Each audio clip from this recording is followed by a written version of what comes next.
Hi అండి. అందరికీ నమస్తే. ఈరోజు వీడియోలో మనం వినబోయే కథ ఏంటో తెలుసుకునే ముందు మీ అందరికీ కూడా నాది చిన్న రిక్వెస్ట్. కొత్తగా మన ఛానల్ చూసిన వాళ్ళు తప్పకుండా ఒక లైక్ చేసి మీ ఫ్రెండ్స్‌కి, ఫ్యామిలీ మెంబర్స్‌కి షేర్ చేయండి. అలాగే ఇలాంటివి ఎన్నో మంచి మంచి కథలు వినాలనుకుంటే ఛానల్‌ని వెంటనే సబ్స్క్రైబ్ చేసుకొని పక్కన ఉన్న బెల్ ఐకాన్‌ని క్లిక్ చేయండి. మరి ఇప్పుడు లేట్ చేయకుండా కథలోకి వెళ్ళిపోతాం. నిన్న అమ్మ దగ్గర నుంచి ఫోన్ వచ్చినప్పటి నుంచి నాకు కాళ్ళు చేతులు ఆడటం లేదు. వయసు మీద పడటం వల్ల వచ్చే సమస్యలతో అమ్మ రోజు రోజుకి చాలా ఇబ్బంది పడుతుంది. ఎవరో ఒకరు ఆ అమ్మ దగ్గర లేకపోతే చాలా ఇబ్బంది. ఏం చేయను? నాకు జన్మనిచ్చిన నా తల్లి పక్కనే ఉండి చూసుకోలేని పరిస్థితి. ఆడపిల్ల పెళ్లి చేసుకున్న అత్తారింటికి వెళ్ళాక భర్త పిల్లలు అత్త మామల సరస్వం అంటారు. మరి ఆడపిల్ల తన తల్లిదండ్రులను చూసుకోవాల్సిన పరిస్థితి వస్తే అందుకు భర్త అత్త మామలు అంగీకరించకపోతే నాకేమీ పడనట్టు వాళ్ళతో సంబంధం తెంచేసుకోవాలా? పెళ్ళైన ప్రతి అమ్మాయి తన అత్తమామలు ఎంత గౌరవంగా చూసుకుంటుందో అంతే గౌరవంగా మగాడు కూడా తన అత్తమామలు చూసుకురాడా? నేటి సమాజంలో జరిగే ఎన్నో సంఘటనలు గుర్తొచ్చి నా మనసు పడుతున్న సంఘర్షణ. అమ్మ పరిస్థితి గుర్తొస్తే ఇవన్నీ ఆలోచించే తీరిక, ఓపిక నాకు లేవనిపిస్తుంది. అర్జెంటుగా అమ్మ చూడాలి, లేకపోతే నా మనసులో ఉండేలా లేదు అని ఆఫీస్లో పనులన్నీ త్వరగా ముగించుకొని ఇంటికి బయలుదేరాను. ఇంటికొచ్చే దారిలో ఏవేవో ఆలోచనలు. అమ్మ విషయం హర్ష్తో మాట్లాడితే అర్థం చేసుకుంటాడా? కనీసం నన్ను ఇండియాకైనా వెళ్ళనిస్తాడా? అలా రకరకాల ఆలోచనతో ఇల్లు చేరుకున్నాను. నేను ఇంటికి వెళ్ళేసరికి మా అత్తయ్య మావయ్య ఇంట్లో లేరు. సాయంత్రం అయింది కదా, ఈవినింగ్ వాక్కి పార్క్కి వెళ్ళారనుకుంటా. గడియారం వంక చూసా. హర్ష రావడానికి ఇంకా 10 నిమిషాల సమయం ఉంది. పిల్లలిద్దరూ వాళ్ళ వాళ్ళ గదుల్లో హోంవర్క్ చేసుకుంటున్నారు. నా భుజానికి ఉన్న బ్యాగ్ తీసి టేబుల్ మీద పెట్టి లోపలికి వెళ్ళి ఫ్రెష్ అప్ అయ్యి కిచెన్లోకి వెళ్ళాను. మధ్యాహ్నం అన్నం తిన్న ప్లేట్స్ గిన్నెలతో సింక్ అంతా నిండిపోయి కనిపించింది. హర్ష వచ్చేసరికి పనంతా ముగించుకోవాలని గబగబా కిచెన్ అంతా క్లీన్ చేసేసి కాఫీ కలుపుకొని హాల్లోకి వచ్చి కూర్చున్నాను. 10 నిమిషాల్లో వస్తాననుకున్న హర్ష ఆలస్యంగా 20 నిమిషాలకు వచ్చాడు. ఈవినింగ్ వాకింగ్ అని వెళ్ళిన మా అత్తగారు మామగారు రావడానికి ఇంకో అరగంట సమయం ఉంది. ఇంతలో హర్ష ఆఫీస్ నుంచి వస్తూనే అలసిపోయి సోఫాలో వాలిపోయాడు. హర్ష ఆఫీస్ నుంచి అలసిపోయి వచ్చినట్టుగా స్పష్టంగా తెలుస్తున్నా సమయం లేని కారణంగా హర్షని డిస్టర్బ్ చేయక తప్పలేదు. గబగబా లేచి నేను తాగిన కాఫీ కప్ను వంటింట్లో పెట్టేసి హర్ష కోసం వేడిగా కాఫీ కలుపుకునొచ్చి హర్ష అని పిలిచి కాఫీ తీసుకొని కప్పును తన చేతికి అందిస్తూ, ఈరోజు ఆఫీస్లో పని ఏమైనా ఎక్కువైందా? చాలా టైర్డ్గా కనిపిస్తున్నావు అడిగాను. అందుకు హర్ష, రోజు ఉండే పనే కదా భూమి, ఇంకేటి కబుర్లు, నువ్వు ఆఫీస్ నుంచి ఎంతసేపు ఎంతొచ్చి అడిగాడు. మీరు వచ్చే ఓ 20 నిమిషాల ముందు నేను వచ్చాను హర్ష. నీతో ఒక విషయం గురించి మాట్లాడాలన్నాను. ఏంటది అడిగాడు హర్ష. నిన్న అమ్మ దగ్గర నుంచి ఫోన్ వచ్చింది. ఈ మధ్య అమ్మకి ఆరోగ్యం ఏమీ బాగుంటలేదట అని చెప్పాను. ప్రాబ్లం ఏంటి అడిగాడు హర్ష. అమ్మకి వయసు అయిపోతుంది. ఆ కారణంతో వచ్చే సమస్యలతో సతమతమవుతుంది. పక్కన ఎవరూ లేని కారణంగా ఒంటరిగా చాలా ఇబ్బంది పడుతుంది. మొన్నటికి మొన్న ఇంట్లో స్లిప్ అయి పడిందట. సమయానికి ఎవరూ లేని కారణంగా చాలా ఇబ్బంది పడ్డానని చెప్పింది. ఇంత డబ్బిచ్చినా పని వాళ్ళు సొంత మనుషులా ఎందుకు చూస్తారు? టైంకి వచ్చి పనిచేసి పెట్టి వెళ్ళిపోవడం తప్ప అమ్మ ఒంటరిగా ఎలా ఉంటుందో ఏమోనని నాకు చాలా టెన్షన్గా ఉంటుంది. ఈ ఆలోచనతో ఆఫీస్లో ఏ పని కూడా సరిగా చేయలేకపోతున్నానని చెప్పాను. మరి ఇప్పుడు ఏం చేయాలనుకుంటున్నావు భూమి అడిగాడు హర్ష. ఒకసారి ఇండియాకి వెళ్ళి అమ్మ పరిస్థితి ఎలా ఉందోనని చూసిద్దాం అనుకుంటున్నాను. ఏమంటారు అడిగాను. ఇప్పటికిప్పుడు ఇండియాకి వెళ్తావా? అదెలా కుదురుతుంది? నువ్వు వెళ్తే పిల్లల్ని అమ్మ నాన్నల్ని ఎవరు చూసుకుంటారు? తెలిసిన వాళ్ళకి ఎవరికైనా చెప్పి మీ అమ్మని చూసుకోమను, డబ్బు పంపిద్దాం అన్నాడు హర్ష. లేదు హర్ష, అమ్మని నా కళ్ళారా చూసేదాకా నా మనసుకి ప్రశాంతత ఉండేలా లేదు. నిన్న అమ్మ ఫోన్ చేసి ఇదివరకట్లా ఆరోగ్యం సహకరించలేదని తను పడుతున్న బాధ చెప్పిన తీరికి అమ్మ పరిస్థితి ఎలా ఉందో ఏమో అని తలుచుకుంటేనే చాలా టెన్షన్‌గా ఉంది. అమ్మ ఇప్పుడు తనకు తానుగా ఫోన్ చేసింది లేదు. అలాంటిది అమ్మ ఫోన్ చేసిందంటే పరిస్థితి ఎలా ఉంటుందో ఏమోనని భయంగా ఉంది అన్నాను. సరే, ఇక్కడ ఉండి మీ అమ్మ ఎలా ఉందో ఏమో టెన్షన్ పడుతూ కూర్చోటం కంటే ఓసారి ఇండియాకెళ్ళి చూసిరా. అమ్మ వాళ్ళకి నేను చెప్తాలే, టికెట్ బుక్ చేస్తాను అన్నాడు హర్ష. నేను ఇండియాకి వెళ్ళడానికి హర్ష ఒప్పుకున్నందుకు చాలా సంతోషంగా అనిపించింది. మా అత్తగారికి మామగారికి అమ్మకి ఒంట్లో బాగుంటలేదట. ఒకసారి చూసొస్తానని చెప్పి 4 రోజుల్లో ఇండియాకి బయలుదేరాను. హర్ష ఎయిర్పోర్ట్ దాకా వచ్చాడు. ఎప్పుడెప్పుడు అమ్మని చూడాలని ఆతృతగా ఉన్న నాకు ఫ్లైట్లో 24 గంటల సమయం గడపాలంటే చాలా విసుగ్గా అనిపించింది. ఆ మరుసటి రోజు ఉదయం హైదరాబాద్లో ఫ్లైట్ దిగి అక్కడి నుంచి వరంగల్కి ట్యాక్సీలో వెళ్ళాను. ఇల్లు దగ్గరకు వస్తున్న కొద్దీ అమ్మని చూడాలనే ఆతృత నాలో ఎక్కువైంది. కాసేపట్లో ఇల్లు రావడంతో కార్ దిగి డ్రైవర్కి డబ్బులిచ్చి లగేజ్ తీసుకుని ఇంట్లోకి వెళ్ళాను. హాల్లో ఉన్న సోఫాలో అమ్మ పడుకుని కనిపించింది. నేను రావటం గమనించి అమ్మ నన్ను చూసిన సంతోషంతో తన ఓపికనంతా కూడగట్టుకుని వచ్చి కూర్చుని, అమ్మ భూమి, నేను బ్రతికుండగా మరి నిన్ను చూస్తాననుకోలేదమ్మా అంది. ఛ, అవే మాటలమ్మా. మా అమ్మ కోసం ఎక్కడున్నా నేను పరిగెత్తుకురాను. నీకు ఆరోగ్యం బాగలేని తెలిసినప్పటి నుంచి చాలా కంగారు పడి ఎప్పుడెప్పుడు నేను చూస్తానని బయలుదేరి వచ్చానమ్మా. ఇప్పుడు ఎలా ఉంది? అసలు ఏమైంది అడిగాను. ఎలా అంటే ఏం చెప్పను భూమి. చాలా కాలంగా బీపీ, షుగర్, పైగా వృద్ధాప్యం కదా. ఏ పని చేయాలన్నా చేయలేకపోతున్నానమ్మా. రాత్రిళ్ళు ఒంటరిగా ఉండటం కారణంగా ఎప్పుడు ఏమవుతుందన్న భయంతో నిద్ర కూడా రావట్లేదు. నానే వాళ్ళు పక్కన లేక మనసుకు కష్టంగా ఉంటుంది. నేను బతికుండగానే నిన్నోసారి చూడాలనిపించింది భూమి.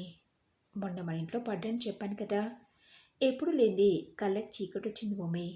తెలియకుండానే కింద పడిపోయాను. మన పనమ్మాయి కూడా సమయానికి ఇంట్లో లేకపోవడంతో చాలా ఇబ్బంది పడ్డాను. తర్వాత నా పరిస్థితి చూసి వాళ్ళ ఆయన సహాయంతో హాస్పిటల్కి తీసుకెళ్ళింది. డాక్టర్ ఏవో కొన్ని మందులిచ్చి ఇంటికి పంపించాడు. అమ్మ భూమి, ఒక్కోసారి ఆలోచిస్తే వృద్ధాప్యం అంత భారమైన జీవితం ఇంకొకటి లేదనిపిస్తుందమ్మా. ఈ వయసులో మాకు ఎటువంటి సహాయం చేయలేకపోయినా పక్కనే ఉంటూ ఆప్యాయంగా పలకరించి 4 మాటలు మాట్లాడితే ఆ ధైర్యమే వేరు. మీ నాన్నే ఉంటే నాకు ఈ పరిస్థితి రాకపోయేదేమో. ఇద్దరం ఒకరికొకరు తోడుగా ఉన్నామని ధైర్యంగా ఉండేవాళ్ళం అని చెప్పుకుంటూ అమ్మ బాధపడింది. అమ్మ ముందే నన్ను ఇలా మాట్లాడటం నేను చూడలేదు. నేను పెళ్లి చేసుకుని నేను ఒంటరిగా వదిలేసి వెళ్ళనమ్మా అన్నాను. అందుకమ్మా, ఆడపిల్లన్నాక పెళ్లి చేసుకున్న అత్తారింటికి వెళ్ళక తప్పదు కదా భూమి. నా గురించి ఆలోచించి ఈ భవిష్యత్తును పాడు చేసుకోవద్దని నన్ను అమ్మ బలవంతం చేసి పెళ్లి జరిపించింది. నేను దేనికోసమైతే ఇన్ని రోజులు భయపడ్డానో, ఈరోజు ఆ పరిస్థితి రావడం చూసి నాకేం చేయాలో అర్థం కాలేదు. అమ్మ భూమి, రాగానే కనీసం మంచినీళ్ళైనా అడగకుండా నా మాటలతో నిన్ను బాధపెట్టాను. వెళ్ళమ్మా, లోపలికి వెళ్ళి స్నానం చేసిరా, ఏవైనా తిందు గాని అంది అమ్మ. అమ్మ అలాంటితో లోపలికెళ్ళి స్నానం చేసి భోజనం చేశాను. నేను వస్తున్నాను చెప్పి పనమ్మాయితో చాలా వెరైటీస్ చేపించిందమ్మా. అవన్నీ నాకు ఇష్టమైనవైనా ఎందుకో తినాలనిపించలేదు. 2 ముద్దలు తిని అలసటగా అనిపిస్తుండడంతో కాసేపు పడుకుంటానమ్మా అని చెప్పి గదిలోకి వెళ్ళి పడుకున్న నాకు అమ్మ అన్న మాటలే పదే పదే గుర్తొస్తున్నాయి. ఈ వయసులో అమ్మ ఒంటరిగా ఉండలేకపోతుందనే విషయం అర్థమైంది. నేను తిరిగి అమెరికాకి వెళ్తే అమ్మని ఎవరు చూసుకుంటారు? రోజులు గడుస్తున్న కొద్దీ అమ్మకు ఆరోగ్యం ముందులా ఉండకపోవచ్చు. అప్పుడు అమ్మ పరిస్థితి ఏంటి? అందుకని అమ్మనికి మీదట ఒంటరిగా వదిలేలేను. నాతో పాటు తీసుకెళ్ళి నిర్ణయించుకుని అందుకు మా ఇంట్లో వాళ్ళు ఒప్పుకుంటారా? హర్షనంటే ఎలాగోలో ఒప్పించచ్చు. మా అత్తయ్య మావయ్యలకి ఎలా చెప్పను? అమ్మని ఇక్కడ ఒంటరిగా వదిలేసి నేనిక్కడ ప్రశాంతంగా ఉండలేకపోతున్నానని. అసలు ఇదంతా వద్దన్న వినకుండా అమ్మ నాకు అమెరికా సంబంధం చేయడం వల్లే వచ్చింది. అసలు నేను ఇండియాలో ఉండుంటే ఈరోజు అమ్మకి ఇలాంటి పరిస్థితి వచ్చిండేదా? అప్పుడప్పుడు వచ్చి అమ్మని చూసుకుని వెళ్ళేదాన్ని అని అనుకుంటూ నాకు ఇంజనీరింగ్ చదివే రోజుల్లో అమ్మ నాన్నలు మాట్లాడుకునే మాటలు గుర్తొచ్చి గతంలోకి వెళ్ళిపోయాను. నాన్న పేరు విశ్వనాథం. బ్యాంకులో మేనేజర్గా చేస్తుండేవాడు. ఆ అమ్మ శారద. వాళ్ళకి నేనొక్కదాన్నే సంతానం. ఆ అమ్మ నాన్నలకు నేనొక్కదాన్నే అవటంతో వాళ్ళ మధ్య చాలా గారాబంగా పెరిగాను.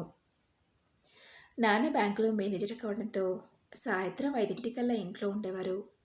నాన్న తన ఖాళీ సమయం అంతా ఎక్కువగా నాతోనే గడిపేవారు.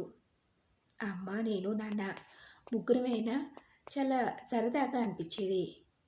నాన్న నన్ను మెడిసిన్ చదివించాలనుకున్నాడు కానీ నాకు ఇంజనీరింగ్ చదవాలని ఉండటంతో నాన్నతో చెప్తే అందుకు నాన్న సరే అన్నాడు. నా ఇంజనీరింగ్ పూర్తయ్యాక నన్ను అమెరికాలో ఎంఎస్ చేయించి ఆ తర్వాత అమెరికా సంబంధం చూసి పెళ్లి చేయాలనుకున్నారు నాన్న. కానీ నేను ఇంజనీరింగ్ 3వ సంవత్సరం ఉండగా నాన్న ఓ యాక్సిడెంట్లో పోయారు. మేము తండ్రి కూతుళ్ళమైనా నాన్న నేను మంచి స్నేహితులా ఉండేవాళ్ళం. నాకేది కావాలన్నా నాన్నతో నిర్మోహమాటంగా చెప్పేసేదాన్ని. నాన్నెప్పుడు నా మాట కాదనేవారు కాదు. నాన్న హఠాత్తుగా మాకు దూరం కావడంతో అమ్మ నేను తట్టుకోలేకపోయాం. కొన్నాళ్ళకి అమ్మ నేను నాన్న ఇక్కడ లేనే బాధ నుంచి కోరుకున్నాం. నాది ఇంజనీరింగ్ పూర్తయింది. క్యాంపస్ రిక్రూట్మెంట్లో హైదరాబాద్లోనే ఓ మంచి కంపెనీలో ఉద్యోగం వచ్చింది. మా సొంతూరు వరంగల్ అయినా అమ్మ నేను నాకు ఉద్యోగం వచ్చిన కారణంగా హైదరాబాద్లో ఓ ఇల్లు రెంట్‌కి తీసుకునున్నాం. అలా 2 సంవత్సరాల తర్వాత అమ్మ నాకు సంబంధాలు చుట్టం మొదలుపెట్టింది. అమ్మ సంబంధాలు చూసిన విషయం తెలిసి నేను పెళ్లి చేసుకోనమ్మా అని చెప్పాను. నేను పెళ్లి చేసుకుని వెళ్ళిపోతే నువ్వు ఒంటరిదానివి అయిపోతావు అన్నాను. ఆడపిల్ల అన్నాక అత్తారింటికి వెళ్ళాక తప్పదు కదమ్మా. నా కోసం నువ్వేం కంగారు పడకు. మీ మావయ్య వాళ్ళు ఉన్నారు కదా అంది.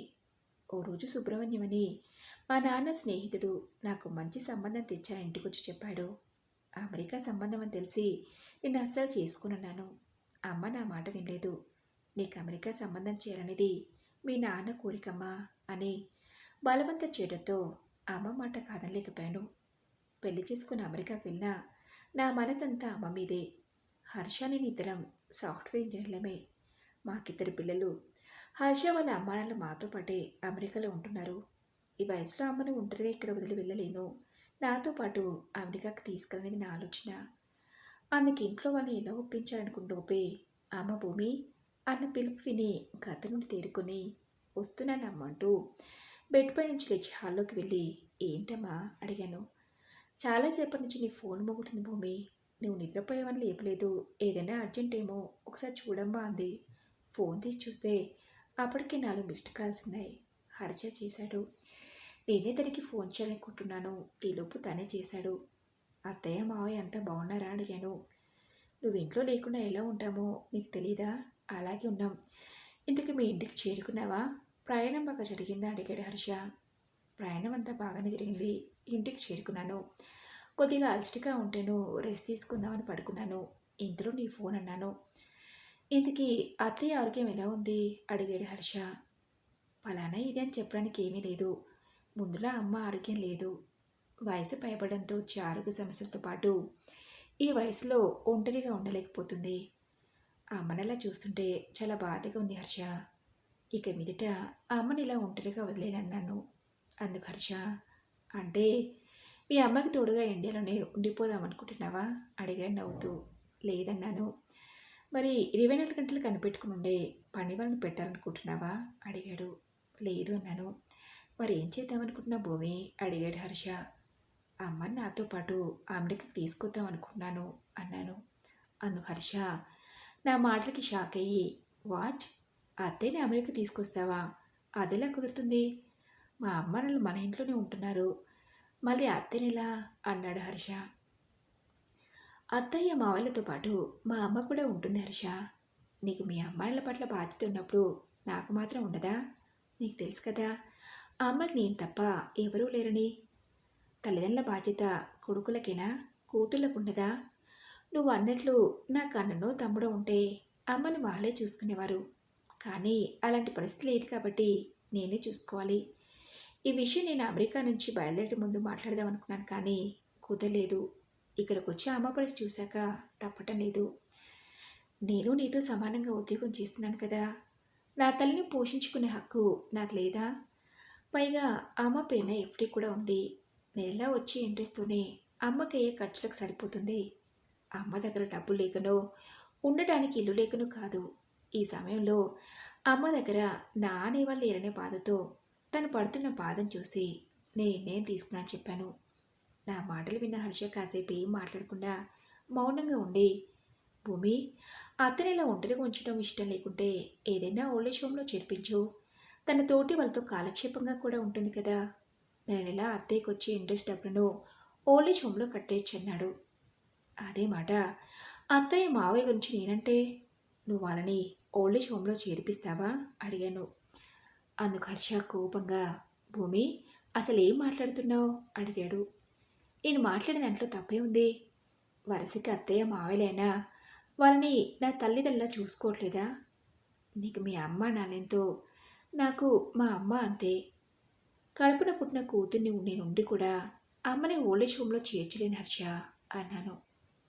నా మాటలకి హర్ష మనసు నొచ్చుకున్నట్టుంది. ఫోన్ కట్ చేశాడు. అయినా ఇందులో నేను తప్పుగా ఏం మాట్లాడని? వాళ్ళ అమ్మ నాన్నలు మాతో పాటు ఉండగలిగింది మా అమ్మ నాతో ఉంటే తప్ప. ఒకవేళ అమ్మని అమెరికాకు తీసుకురావడానికి హర్ష ఒప్పుకోకపోతే హర్ష చెప్పినట్లు అమ్మని ఓల్డేజ్ హోమ్లోనే చేర్పించాలా అని నా మనసులో అనుకున్నాను. అలా అమ్మ దగ్గర 2 రోజులు గడిచాక హర్ష దగ్గర నుంచి ఫోన్ వచ్చింది. హర్ష ఫోన్ చేసినా నేనేం మాట్లాడకుండా మౌనంగా ఉన్నాను. హర్షనే, హలో భూమి, ఏం మాట్లాడవేంటి? ఈ 2 రోజులు కనీసం ఒక ఫోన్ అయినా చేయలేదు. అదే గురించి నేను ఇలా మాట్లాడని నా మీద కోపమా అడిగాడు హర్ష. అలాంటిదేం లేదు, చెప్పు అన్నాను. నువ్వు అన్నదాని గురించి మా అమ్మ నాన్నతో మాట్లాడే భూమి. అత్తయ్య గురించి నేను అన్న విషయం గురించి కూడా అమ్మతో చెప్పాను. అందుకు అమ్మ నన్ను కోప్పడింది. నీకు మా మీద ఉన్న ప్రేమ బాధ్యత భూమికి వాళ్ళ అమ్మ మీద ఉండదా? మనమంతా ఉండి కూడా ఆవిడని ఓల్డేజ్ హోమ్లో చేర్పించడం ఏంటి? అసలు భూమి వాళ్ళ అమ్మగారు భూమిని ఎంత బాగా పెంచుటకపోతే ఈరోజు మమ్మల్ని తన కన్న తల్లిలాగా చూసుకుంటుంది. పిచ్చి పిల్ల, మాతో ఇలా చెప్పలో తెలియక వాళ్ళ అమ్మని చూసొస్తానే వెళ్ళినట్టుంది. అసలు భూమి ఈ విషయం ఇండియాకి వెళ్లే ముందే మాతో చెప్పుంటే మాకెలాంటి అభ్యంతరం లేదని చెప్పేవాళ్ళం. సరే, ఏదేమైనా నువ్వు ఇలా మాట్లాడినందుకు ముందు భూమికి సారీ చెప్పి వాళ్ళ అమ్మగారిని అమెరికాకు తీసుకురావడానికి కావాల్సిన ఏర్పాట్లు చేయమని చెప్పు అంది భూమి అని హర్ష చెప్పడంతో నాకు చాలా సంతోషంగా అనిపించింది. Thank you Harsha. పిల్లలు జాగ్రత్త.